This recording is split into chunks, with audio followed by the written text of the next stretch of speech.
Hello, ladies and gentlemen. Welcome to, I guess, just almost like a vlog about my thoughts on the show Breaking Out and the invitational I held is a follow up to the show, the Breakout Invitational for North American StarCraft 2 players, right? So yeah, season one just happened about a week and a half ago, as of the recording of this video, and I've had a little bit of time to reflect. I was pretty busy. A big shout out to Zombie Girl for bringing me on to help cast.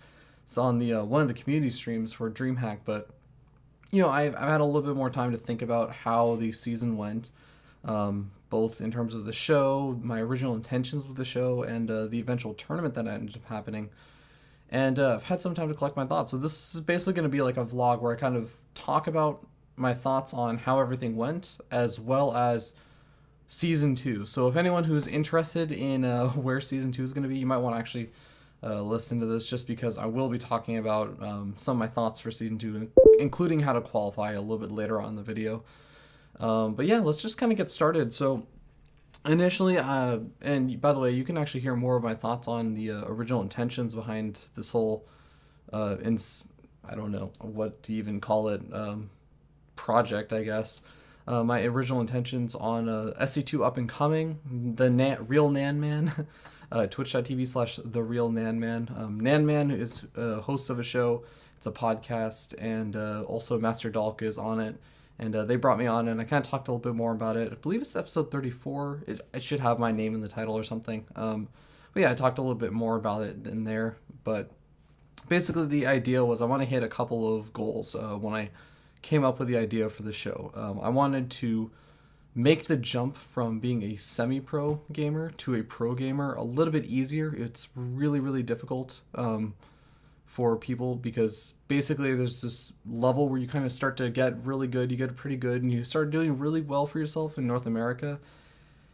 But you can do well at like local events, and then the next jump immediately is you have to start beating Koreans to really do anything with for yourself. It's kind of that jump. WCS America was kind of a really good example of that. It was like, okay, well, awesome, you're beating whatever, you're top of like the semi-pro scene for North America. Okay, time to beat Koreans, because it's like, well shit. I mean, there's no good way to jump from the intermediate level of semi-pro that's kind of aspiring, still has like full-time student. They're still a full-time student, full-time job, whatever, to get to that level of, say, Suppy or Huck or Scarlet, Sasquatch, State, all those really, really more established players. So it's really, really hard for people to get to that state.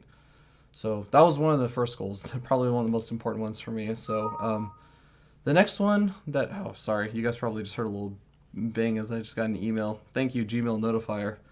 Let me go ahead and set myself busy on Skype also, so you don't get that one. Oh my god, that is the most annoying thing when you're watching a video and you hear that. But anyways, as I was saying, so another one of the goals that I had was to give North American StarCraft 2 players in the semi-pro scene an incentive to practice. And it's sort of the same way how Shoutcraft gives top-level North American players a reason to actually play on the ladder, and it gives a lot of good players the reason to play in North America rather than Europe or Korea. So that was another one of the goals. And of course, I wanted to give exposure to up-and-coming North American StarCraft 2 players. So I wanted to give exposure both to the personality and to the playstyle, because, sometimes, yeah, if you're a sort of breakout player, like I think Jon Snow is a great example of this. He played in WCS Challenger League, and he got to show a little bit of his playstyle, which was cool. Don't get me wrong. But you saw none of his personality. You didn't know that much about him or anything, which is one thing I really wanted to correct. And hopefully I did an okay job with that on season one. I'll talk a little bit more about that when I talk about the show. But yeah, so I wanted to hit that. And last but not least, I wanted to also give a little bit of exposure to the teams. It was sort of a side point. Actually, the original idea for the show Breaking Out, I was thinking about spending a week highlighting up-and-coming teams and talking about players from each of those teams. But I decided to just kind of narrow my focus down, cover 1 or 2, 8 players in depth rather than trying to go very high-level, broad strokes. I felt like it wouldn't do justice to the players. But yeah, so that's kind of like the original intentions. And I'm a rambler, so you'll have to bear with me. I'll try and speed it up. But basically, here's my thoughts about this show. So for those of you who only caught the Invitational, or maybe you didn't catch either the Invitational or the show, the basic breakdown is we spend 1 week highlighting a player over the course of 6 days. So 6 days of content a week, Monday through Saturday, or Saturday through... No, wait, I didn't start on Saturday. I started Monday through Sunday. There we go. Monday through Sunday.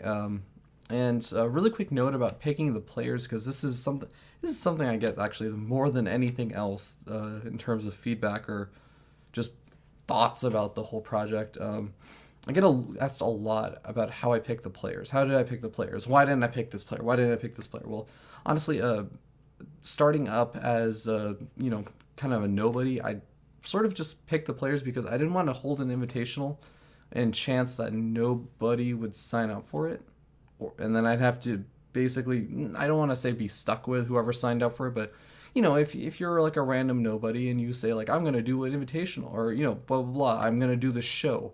I didn't even have the idea for the tournament yet, but I said I was gonna do this show, and I don't have any prize pool, but you get to be on my show if you win this tournament, and I'm gonna run the tournament entirely by myself. It becomes a bit unrealistic, and I maybe would have ended up with like a gold leaguer or something, a diamond leaguer in the tournament. Maybe I wouldn't end up with like a low masters. So I decided to basically hand pick everyone, and I picked them basically through merits of obviously Jon Snow or Hello Kitty, done well in WCS Challenger League, etc. Players that I recognize and have seen in my own experience casting semi-pro leagues like UASL, URTL, etc. Like Sarah Vadi I had actually encountered through the URTL. One of my ended up winning the entire tournament, so go figure. Really good player. And of course, some other ways like Ariam and Bones, both on Root Seed Academy. Really, really well-established team Root. So if awesome teams have faith in these players, why not? Let's have some faith in them too. So, I kind of varied between each player. I'm sure a lot of people could probably pick apart the reasons of why each player I picked got on the show. But overall, I kind of just wanted to do that. And also, when you do something like a qualifier, and obviously this is my first run through everything, I didn't want to deal with figuring out and verifying people who were applying to me to say you are a U.S. citizen, you're a Canadian citizen, you're a citizen of Mexico, and blah blah blah. This whole process of like eliminating people out and saying like, okay, well no, you're already a broken out player. Like you're a little bit too high. Like I didn't want to go through that process. I can handpick people, and it becomes a much simpler process. And I'll go more into this a bit later, the very end of this whole vlog. But it complicates things, and I have plans to try and figure out how to make it work. But yeah, let's leave that for later. So anyways, that's sort of like the intro of the show. I spent 1 week, 6 days covering a player. Monday we did an interview. The interviews I think went fairly well. I was not gonna lie, I was learning as I went. I've never really interviewed many people before. It Me JP's Real Talk really helped me with making a lot of decisions, and also In Control gave me some really great feedback on the first episode of the interview, and really helped me, try and change things up, make it a little bit more exciting or entertaining to watch, asking the right questions, etc. But yeah, it also gave players a chance to kind of expose their personality, and I think it went relatively well. So if you have any feedback on the interviews, please let me know.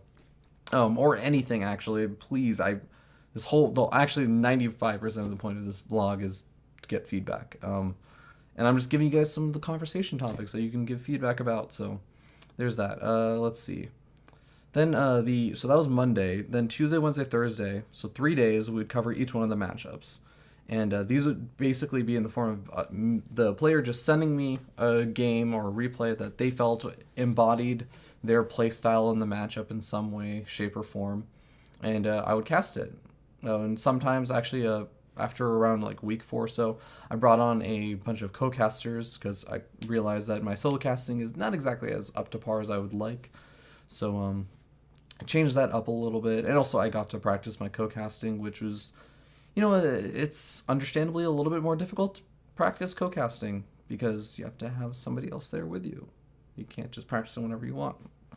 So go figure. Another fun fact of why I did that. But yeah, overall, I was fairly happy with it. I think there were a couple of complaints that people had, which was, they were kind of casted games, and there was more almost for entertainment factor, as well as being able to see a little bit of their playstyle. But there wasn't that much analysis really put into it. And, we tried to highlight the playstyles, but sometimes, myself or even some of the co-casters that I brought on, we would consider ourselves more shoutcasters. So we would miss some of the really cool, subtle details that the players are incorporating into their play. So that's another thought of kind of the people that I think I should bring on. And the other thing was people sort of suggested, like, why don't you bring the players on? Well, it kind of comes down to scheduling. I am working full-time. I am also trying to organize with the players who are working full-time or full-time students, and just trying to schedule the interview and the fun day, which is the Sunday episode, is already really difficult. So trying to schedule in 3 more times to meet up, or even just one time to meet up for whatever, an hour and a half, 2 hours, it becomes a big headache. So kind of just opted not to do that. I am considering maybe seeing if some big, pro personalities like I don't know, ideal maybe like Idra or something would be interested in coming on. I mean, once a week for an hour and a half, 2 hours, casting the games with me. And now I have this kind of, pro level analysis of these up and coming players. And, for a lot of it, maybe it's like, say, if In Control or Idra or, I don't know, Sasquatch, Suppy, whatever came on. These are players that maybe, hey, when they're playing on a North American ladder, hopefully they are the kind of players that they're sometimes hitting. So they might even know a little bit more about these players. There are other difficulties associated with that, such as, Suppy, great guy, never seen him cast before. That could be a little bit challenging. Idra, sometimes known for being a little bit highly critical. So there is a sort of a balancing act there, though, but it does, I guess, promote a bit more honesty in the level of play of the players, and encouraging them to send really good games that they felt actually they played well in, etc.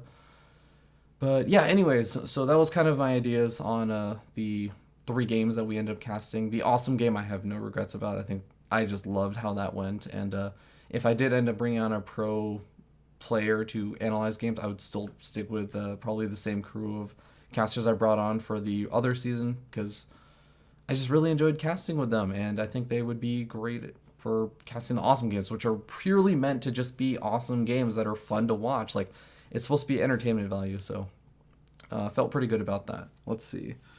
By the way, shout out to Notepad. Whoever initially came up with the idea for Notepad, I don't know who you are, but you're Savored Esports. I have so many notepads right here. So many notepads right around this area, right behind the camera. But let's see, as I subtly read those notepads.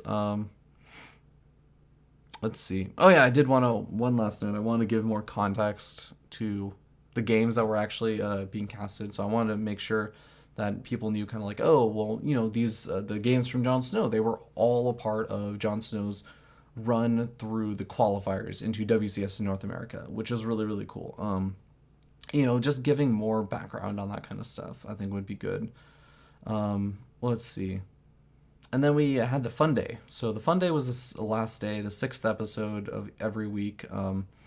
And it basically had me doing something wacky with the player. Sometimes, like, for example, I made Saravati from Clarity Gaming sing. I made Jon Snow sing. I made Saravati dance.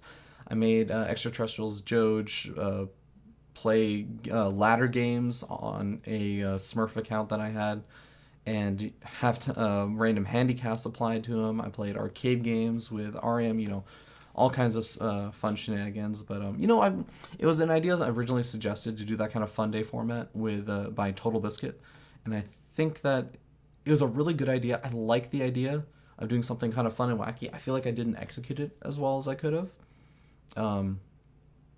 The idea is sort of give the players to show a little bit more of their personality, and not just a straight up, here are some questions in an interview kind of format, but like, have fun. Like, what is this guy when he's kind of goofing around? He's sitting and, forced to sing karaoke, or, playing an arcade game with friends, or, something like that.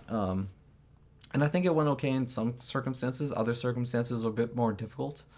Um, like, I mean, not to pick out specific examples for, because I don't really blame the players. I kind of blame myself more for not considering this more. But I remember I had the episode with Rootseeds' Bones, who we ended up playing a 2v2. And I think the format just wasn't really well suited for it.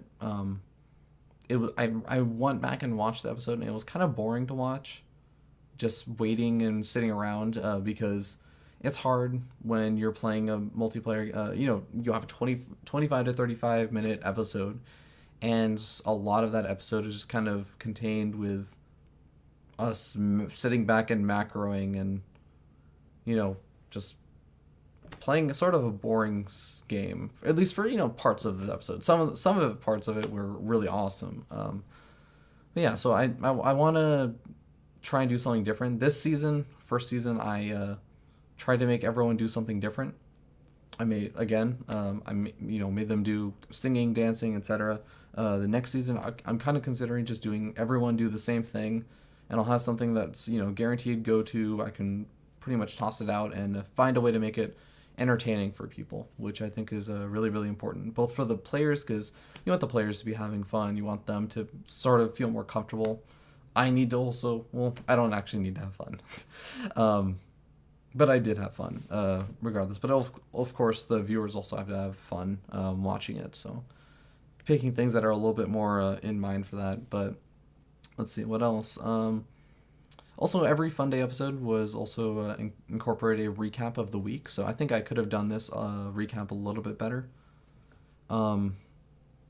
It required, again, better execution. So I needed to do a little bit more video editing to show parts of the games while we were talking about them, rather than just kind of having us sit on our overlays, etc. Maybe we can, because everything's pre-recorded, we can jump straight into a replay of the game and just have the players like go through each one, and we can just cut out all the downtime between jumping from replay to replay because it's pre-recorded. Let's see. Yeah, there are a couple ideas I have for that, so I'm looking to improve that and just try and execute that better. But overall review of the show, I think it went pretty well for season 1. Average viewership on the events or the streams were around 30 to 40. 30 to 40 were pretty like averagely normal days for peak viewership. Some days, good days were like 50 or 60. Some of the really bad days were like around 10, but those are usually because something like, Scarlets and Huck is playing in WCS North America. It's like, well, shit, even I want to watch that. why am I sitting here broadcasting this episode? No, but yeah, I mean, honestly, I think it went pretty well, and I have to give a huge shout out to Bisu Dagger, who added every single one of the events just without question onto the TL calendar. Super duper helpful. But yeah, I think that in terms of the scheduling, we might switch things around, because again, we had 6 days a week of content airing at not the best time for European Eastern time zone viewers. Well, also I don't think it was too good for Europeans, but it was at 9 p.m. Pacific, midnight Eastern, or sometimes I would move it back half an hour because GSTL would like to come on for some reason. But yeah, so WCS 2014 announced that they were going to do some changes with the scheduling. We don't know exactly what they are yet, so hard to say, but might shift around the schedule, maybe make longer episodes, because that's another thing that kind of started to realize with the 25 to 35 minute format was it's hard to build up viewership over the course of a very, very short stream. You'll notice, especially if you tune in for basically anything, honestly, like people will go live, even some of the best like streamers like Grubby or In Control of the Muslim, whatever. When they start the stream, they start off with like maybe a few hundred. Now, of course, I'm much smaller scale, so I'll start off with like maybe 5 or 10, and then you start building it up, and people start kind of accumulating in. And normally, with an event or like in a stream or something, it keeps building until it gets to a really nice secure level, and then it starts kind of averaging out. For me, because the events were so short, or the broadcasts were so short, it was kind of like starts off low, builds, ends. And I can see I can see that if I just kept broadcasting somehow, If the events or things were longer, maybe, of course, not factoring in the time zone issues, but maybe I would have had more viewers because it just never had time to build. So I think that's something I'm again going to consider. Maybe shorten it up from not from 6 days and now it's 3 days, but now each thing, because WCS is not taking up every single time slot possible, the stuff is running for 2 hours, and now I think it's a little bit more reasonable. Or maybe it's just an hour and a half or something, sort of day 9 daily length, where it kind of exceeds over an hour and 15 minutes, an hour and 30 minutes. But anyways, so that's kind of my thoughts on that. So that pretty much covers the show. So sorry that it took so long, but let's move into the actual tournament because I think it's what most of you guys tune in for. Just speaking on, I guess, all that stuff, it happened over the course of Wednesday, Thursday, Friday, of a week and a half ago, right before the Red Bull Invitational, which really, crazily enough, I had no intention of doing this, but literally it resembled the exact same format as Red Bull, and even the invites were the exact same racial groupings. There was exactly one Terran, 2 Protoss, and a Zerg in Group A. Same with Red Bull. Then 2 Protoss, 2 Terran, or 2 Zerg in Group B. Same as Red Bull. It was best of 3 WCS groups. Same as Red Bull. Best of 5 semis. Same as Red Bull. Best of 7 finals. Same as Red Bull. The only thing that wasn't the same was the map choice or map pool, which was just the ladder map pool. I'm still a little bit bitter. I know it's a terrible map, but we never got to see Alterzim in any of the games played during the Invitational. I think it's a funny map. It's a funny map. But regardless. So, anyways, in terms of viewership, we had day 1, we had 738 viewers. Day 2, and these are all peak viewers, by the way. 494 for day 2 and 325 for day 3. So viewership kind of dropped. I have a couple of reasons for that. So day 1 was the biggest viewer count, 738. I did the most advertising. Reddit, I was tweeting out to people, being crazy aggressive about the advertising for the tournament, trying to get viewers for the players and everything. And also, I think it had the smoothest casting. I was casting with Clarity Gaming's Word. Fantastic guy. I love that guy. Yeah, we've casted a ton before. Well, I want to say a ton. We've actually only casted like 4 times together. We just have a lot of synergy, I feel, going between each other as casters. So I think that went probably the smoothest of all the days, and I really enjoyed that day.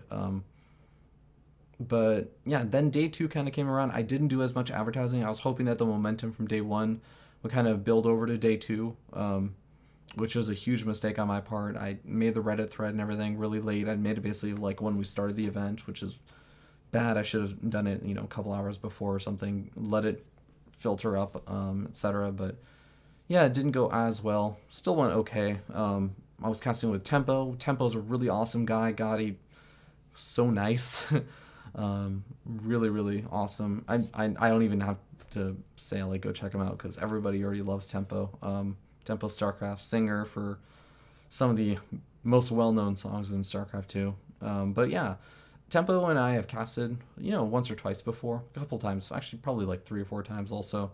Wow, I actually just realized I think I've casted with Tempo about the same many times as I've casted with Word. Although I think number of times I've casted with Tempo have been much shorter casts than Word, but yeah, regardless, I think we felt okay, comfortable. I felt like a little bit less comfortable with him, but still fairly good. And honestly, most of the mistakes are kind of on my part. I think I wasn't bouncing or adapting to him as well. Word, I feel like I can sort of just be myself and it works pretty well. Tempo, I think I have to adapt myself a little bit to make different choices when I'm casting. I won't get into details and bore you guys, but yeah, I think it went pretty well. But the viewership kind of got hurt by the fact that I didn't advertise. Luckily, there were some great personalities. Total Biscuit, Day 9, Huck, and a bunch of others were actually tweeting out about it. So thank you. Big hearts out to all of you guys who did end up tweeting out about it, including all the people who tweeted about it completely of their own volition. Yeah, I really didn't ask any of them to tweet out, so that was really awesome to see. But also Thursdays are kind of a rough day, I think, for streaming. But anyways, moving on to day 3. Day 3 was the roughest for viewership. It was down from 494 on Thursday to 325 on Friday, which was the final day. A little bit disappointing, honestly, because I was kind of hoping for around 500 viewers throughout the entire event. I don't know if that was realistic or I don't know if that was undershooting, overshooting, whatever. I guess it was shooting it spot on because I guess the average of the 3 days and also day number 2 was around 500. So, anyways, it was the roughest and it was casting with Axel Toss, which, I was hoping would also kind of bring in a lot of viewers. Axel Toss is pretty well known and everything. I think a lot of things just didn't go well with it. Mostly, I would say it was my fault. Axel Toss, I think he was also kind of having a bit of bad luck. He obviously had all those stuff with MLG going on, but I don't really think that played too big of an impact. Really, I think that biggest thing was he'd been up for like 24 hours before the cast. He's obviously really, really busy handling a ton of his own personal stuff, and I think he basically joined in, and then he went through like a 4.5 hour cast. He's again really, really busy, so it's totally understandable. He didn't really get too much of a chance to catch the previous days, so I think that also kind of hurt a little bit. But I can't really blame him. I think it was sort of just unfortunate. It's nobody's real fault or anything. It's just sort of unfortunate events that he wasn't, super energetic or feeling really great or anything too super on spot on. But anyways, I think that would have been okay if it was just that alone. But I think I didn't adapt again, sort of like what happened with Tempo and I, but to an exaggerating extent. I just didn't adapt to his style of casting very well. And I think that really hurt the cast, so I think that also hurt the viewership. But yeah, the other thing is, Friday was the only day that we overlapped on the Team Liquid calendar with any other event, which was some C event. It had a lot of really great Chinese players and even a couple of Koreans, and can't remember if there were any foreigners, but big shout out, by the way, to Base Trade TV, who did a shout out to the tournament while he was casting this other event. So that is really, really awesome. Rifkin, seriously, I have so much respect for you, man. You were working so hard in the StarCraft 2 scene. And thank you so much for giving me a shout out and the event a shout out, even though you were in the middle of casting an event and telling people, like, hey, go check this out or pull it up on a second mod or whatever. So that's really awesome to have had that. I felt really good after seeing that you had done that. Not necessarily even for the viewership, just that people in the StarCraft community are so awesome like that. But anyways, sorry, I'll stop digressing. But yeah, so day 3, I think it kind of hurt to have the other event going on. And also, again, casting not exactly the best on my part. I really should have adapted much better. But yeah, overall, I'm hoping for better viewership in Season 2. So I've spent a lot of time just kind of talking about that now. So I will move on to the other aspects. So again, casting, word, great. Tempo, pretty good. Axel Toss, meh. And I'm not talking about them as casters. I'm talking about my adaptation to them. So try not to take that out of context. But I think someone I did have a post on the final, after everything was said and done, Clarity Gaming's Saravati taking the entire tournament, and made a Reddit thread, asked for some feedback, and Exodia288, I have to give a huge shout out to him because he gave me a lot of feedback. Was talking on Reddit saying, like, he thought I kind of cycled through too many casters, and I kind of talked about this, but I have to agree, actually. I think I was trying to pull in too many fan bases. So a word I just knew I was going to be good caster with because I've casted with him a decent amount before. Tempo I felt relatively comfortable with, like, we've casted before and everything, and he has his own fan base. Axel Toss I was hoping would bring in, big views and all that stuff because, it's Axel Toss. I think that was a mistake because it hurt the production quality. I kind of got over-ambitious and assumed that I would be able to adapt really well, especially with Axel Toss. Like, literally never casted with him before. And I don't know why I expected to be able to just jump into it and still have a good production value for it. I shouldn't say production value because production value was all Current TV. Big shout out to Current TV. He is a one-man production team. Like, he should be called Current Studio. Current Studios. But yeah, so I definitely agree with that. Maybe next time I'll shoot for 1 or 2 analytic casters that I feel comfortable with, and then maybe one shoutcaster like Word or something that I think might go a little bit better. But yeah, and then Look, I Am Asian on Reddit also mentioned that I had some very open-ended questions to Afterthoughts, and I think that's a really good point. And again, this kind of goes back to a lot of the mistakes I was making, and I just want to kind of touch upon that one because I did this a lot, and I still do this a lot. And it's sort of my casting style. It's a hit or miss kind of thing. It's a big balancing act when you're casting, and this is kind of my 45-second spiel. Hopefully, I'll keep it down to 45 seconds on why casting is actually kind of hard. So there's a big balancing act, especially when you have a co-caster, because you want you and your co-caster to both seem intelligent, right? And sometimes you come up, you think about something in the game, and you think, oh man, this is actually really cool, and I want to point it out.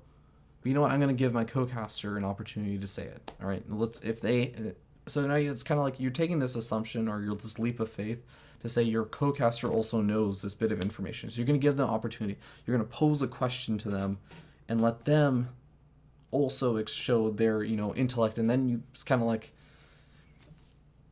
people will appreciate you guys more because you're able to show that you guys are following the game, and you're also informing viewers who don't realize those kind of stuff. So it seems kind of like it's sort of weird to say, but it is building up the casters, which I know is something that has been highly criticized before, especially by, I think, some personalities like Huck and everything, saying that casters take too much attention or give too much attention to themselves. But I think it's a good way that you can point out or build up casters to have some sort of good reputation, especially because, I'm an unknown caster. Word, a bit more of a well-known caster, but not nearly as well known as some of the bigger names. Tempo, well-known guy, but not as well known necessarily for casting.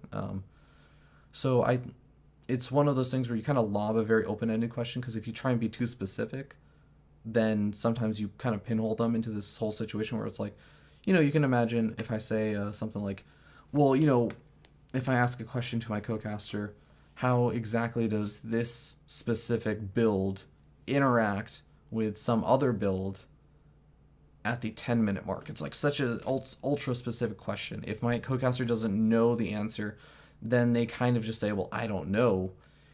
And I know the answer, so it's like now I say, okay, well, I gave you this question that you don't know the answer to. Now you kind of look like you have to, you kind of look silly on the broadcast and everything. It's kind of a mean thing to do. And then I come in and it's like, save the day. It's not really like a really nice way to treat your co-caster. So I tend to go with more open-ended questions, but I think that going back to the point that I'm Asian made on Reddit, I think I did do sort of too open-ended, especially with Afterthoughts. And it's a balancing act, so hopefully I'll be able to resolve that and kind of figure that out a little bit better in the future. I'm working on that right now. Anyways, moving on, downtime. This is another criticism brought by Exodia288. Staying on a static screen, 100% agree. Sucks. I'm going to try and get a countdown timer. This kind of goes to Kurin, who is a one-man production team. I seriously thank you for putting up with me and all my requests, but it's difficult for one man to control everything and also to do things like if I wanted to have him play extra downtime content, because obviously I have the show, I have all this extra content I can be showing during downtime. Why do we ever have a static screen going? Well, it's kind of hard for the observer who's doing literally everything. This isn't an offline broadcast. There isn't some actual team that can manage it. It's one guy, and already kind of heavily taxing him with bringing on an interview overlays and et cetera, et cetera. So let's see. Hopefully we can handle that better in the future. I'm going to talk with him maybe because Current's awesome. I intend to have him for the next event, of course. But yeah, so we'll try and figure something better out. I definitely agree. If nothing else, like the absolute minimum, we'll get a countdown timer going and figure out a way to make that work. So yeah, stories and characterization for the players. This is a really big topic. I feel like I did okay with it for the most part. Obviously, this is really, really important to me to do. And I feel like the players sort of enjoyed it too, having like their titles and everything. And I think I've made them stand out a little bit better. I've gotten decent feedback from some of the players kind of mentioning that, they like the exposure and everything. And I helped to build up the stories a little bit more. I don't think I did as well as I could have. And obviously it's a caster's job to tell the story, lead up that story, explain to people why they should care, especially with this tournament. it was super important to tell them why they should care. But yeah, I think I could have done a little bit better. And next season, I also intend to do like 1 to 2 minute intro videos about each player. That was something I just didn't do because I didn't have the time to. Everything was kind of rushed. And that kind of goes back to scheduling. Scheduling for the entire event was sort of difficult because there was, and still is, a lot of premiere events going on every single weekend, back to back to back to back to back to back to back to back to back. And then I'm going to be out of the country for halfway through December all the way till halfway through January. So kind of cut into possibility space for holding the event. But yeah, I things were kind of rushed because of that. I couldn't get out that extra content that I wanted for each player. But yeah, another thing is I kind of want to do some fun content during the actual, between the semifinals and the finals. Didn't quite end up doing it. I was thinking about, bringing Tempo on, who's on Wednesday Night Sprites with Chanman V, and thinking, hey, you can take one of the arcade games that you enjoyed from that Wednesday Night Sprites, which is a great show, by the way. Check it out. And, have them play with the, top 4 semifinalists or something. But didn't really end up doing it just due to time, and also I wasn't feeling amazing about how the cast with Afterthoughts was going. It was going okay-ish, but I just didn't want to... I didn't feel like it would be appropriate to put it in, because I felt like I personally, not... Again, I cannot emphasize this enough. I think Afterthoughts did great. I personally was really disappointed with how I did on that final day. So I kind of nixed the whole downtime content because of that plus time. But yeah. So anyways, that was kind of the tournament. Again, love to hear feedback. And I guess now onto something that I've probably been approached about the most since the entire thing has been going on. Both during the actual Breaking Out show and actually mostly during the Invitational. Everyone wants a piece of that money, the prize pool. By the way, big shout out to Let's Kung Fu for the biggest donation to the prize pool, donating $1,000. Amazing donation, as well as everyone else that kind of donated to the prize pool. That was actually another thing I want to do want to note. I don't even have it in my notepad. Totally forgot about it. The prize pool donations and the player donations. The prize pool donations I was really happy with. The player donations, I don't think that it really went as well as I expected. I think players were even saying themselves like it was a little bit over presumptuous to assume that everyone would want to donate directly to the players that they hadn't really known about or heard about or anything. So I think we probably next season will stick with the prize pool donations, and I don't know. I guess it's not too much trouble to just put up the player donations directly. So let me know your feedback. I mean, what you think about that. It's not too much trouble, but if you feel like it takes away from anything, let me know. But yeah, so next season, the big question that I keep getting is, how do you qualify for the next season? And this is something I've been putting a lot of thought into. And again, I talked about it on that podcast, SC2 Up and Coming. So if you want more details on that, you can listen to me there, kind of ramble on about it. But yeah, so some of the things that I've been thinking about is I want to have a sort of split system. Not everyone is a ladder, has the time to ladder consistently in ridiculous amounts. Not everybody has the time to participate in a tournament or a qualifier that's happening. Not everybody has a sob story that they can tell that would be really, really touching or, really make you care about them. Sometimes they're just really good players, and that's the reason why they should be allowed to break out of the North American StarCraft 2 scene. So I wanted to have sort of split different ways. So the way that I was thinking about it, well, first of all, let me go over bare qualifications, because this is the hard part. Honestly, this is the hardest part about the whole picking players thing. It's first of all, I have to verify everyone is North American, so people will have to submit applications and check with me and say, like, I don't know, maybe show report cards. If you're, I know a lot of people are under 18 or under 16, don't have a driver's license, blah, blah, blah.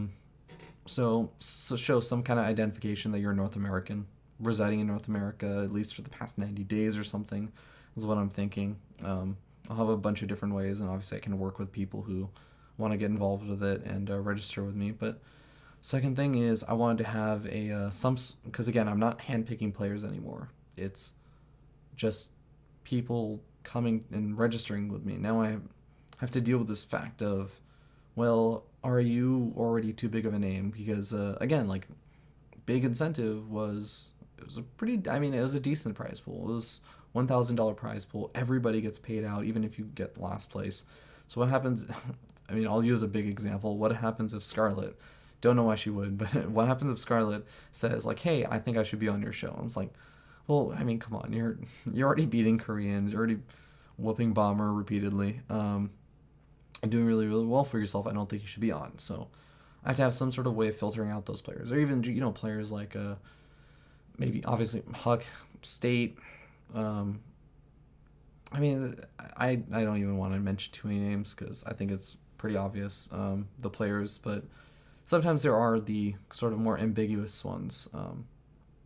So it's hard. I have to figure that out. So one of the things I was thinking, which was suggested in one of the other red threads, sorry I didn't actually find your name, was that we could limit the players that could enter or register based on their prize pool winnings, which is something IPL3 did. I think it's a good idea. There were some complaints from players who participate in a lot of small tournaments and actually have a decent prize pool earnings in total, but I mean, not necessarily broken out or anything because it's a lot of small tournaments, not really big ones. So it's sort of a case by case basis thing, and I might just use that rule but make exceptions if players contact me and they say like, "Hey, I'm over this prize pool earning, but I still think I'm legitimate." Blah blah blah. Like, yeah, it's kind of like and I was thinking about maybe doing it per year, but then you have some players that just they're still good players, but they haven't really been playing as much. And while I don't think, like, for example, Noni's a good example, I think, because he's a really good player. I mean, freaking broke Jaedong's streak in North America. But I mean, he's already very, very well known. And I would think that he wouldn't be the best fit for the show because of that. Kind of defeats a lot of the purpose of the show. But yeah, like, I'm not sure he's really had a lot of tournament winnings, like, say, this year, 2013 or something, because he just hasn't been nearly as active necessarily. But yeah, anyways, so there's that. And yeah, the ways that I was thinking about it qualifying. So the way I was thinking is I want to have 4 players from the Grandmaster list. I really like what Shoutcraft did with encouraging players to ladder and making the GM North America ladder super active and fun for people to participate in. Obviously, there's a lot of difficulties associated with that, and I'm going to try and reach out to Total Biscuit if he's interested in helping me figure out how to deal with map hackers and blah blah blah, all that other stuff, filtering people out as he did for Shoutcraft or is doing for Shoutcraft. But also, yeah, I think it's just a good way to do things. I called in Inside the Game, got a few more opinions from like Suppy, DJ Wheat, Xenocider, etc. So yeah, I'm a big fan of that one. So 4 players qualify from that, and this is going to total up to 8. 2 players I want to just do through an online tournament. So I personally do not have the resources, nor do I want to have to deal with managing a tournament, especially a tournament that literally only has a qualification of, hey, you get to qualify for this show. That's it. You don't get to get any prize pool winnings or anything, winnings or anything. So I'm gonna try and find partner tournaments maybe that are going on. Maybe see if anyone's interested in doing something like this, partnering up and saying like, hey, well, you can get, here's like something I can give you. This is like the seed into my casting or my show, or and obviously the tournament eventually. So partner up for that. I'll have to figure out how that's going to work exactly, but I'm talking with people. So 2 spots for that. So if you can't ladder a bunch, or for some reason you can't get into GM but you're still a really good player, I know that's happened a couple times with how GM ladder works, but you can still try and qualify through a tournament, deciding between 1 or 2 tournaments. If it'll just be number 1 spot or first and second place for 1 tournament, we'll have to see. And the last 2 spots are going to be for basically invites. So I will hand select, possibly with the help of somebody else, if anyone's interested, who would be good candidates. And this will basically be sort of NASL Season 1 style, where people recorded a video, gave their thoughts, and talked about why they thought they should be allowed to break out in the North American StarCraft 2 scene. I think this is obviously really important. It's a really good way. And actually, this is going to be my thoughts are I'm not 100% committed to this, but I want to make it a mandatory part of the process to do this when you are applying to be part of the show. And this will also, obviously, because otherwise it's like, well, you should do this, the video thing, and you should also try and ladder or participate in the tournament and everything. There's no reason not to, because it doubles your chances, right? So I'll probably make it a mandatory part of the application process to send that video.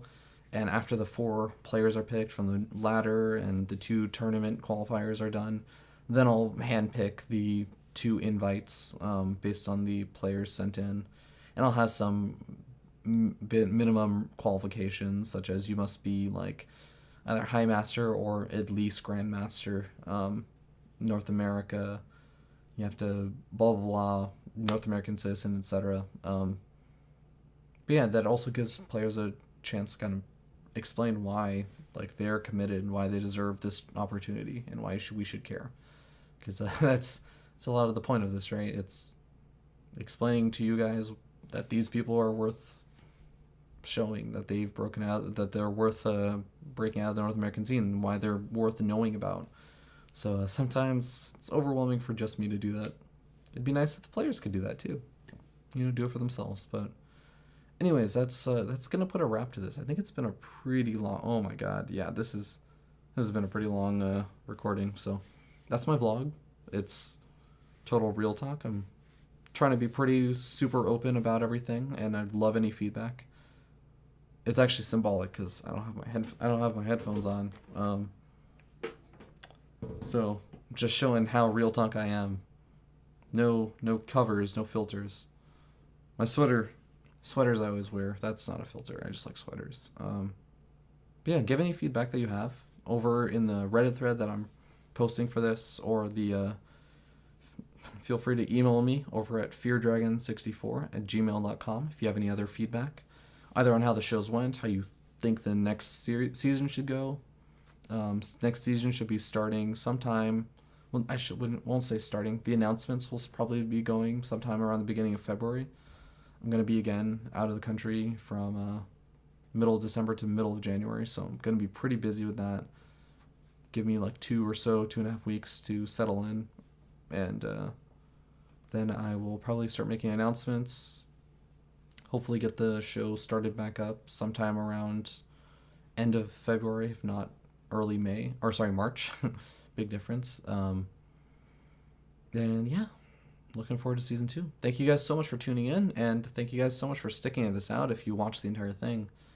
I'm not even gonna bother to plug myself. Follow the channel if you want to.